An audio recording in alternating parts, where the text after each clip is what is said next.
Hey guys, in this video, I'm going to show you how to send multiple emails at once in Yahoo Mail. Now, for us to get this done, the first thing that we're going to do basically is just head over to the new messages here and then go ahead and type your email. And here at the section 2, go ahead and type the receivers of these emails. I'm going to go ahead and type here, say, for example, just like that. All right. Now, those are the receivers. Okay.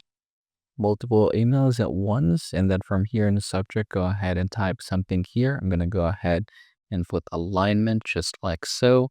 And then I can go over and click the send button right here. And that is going to be received by those particular people. Now we have sent it also to this particular email, so we should be receiving it as well.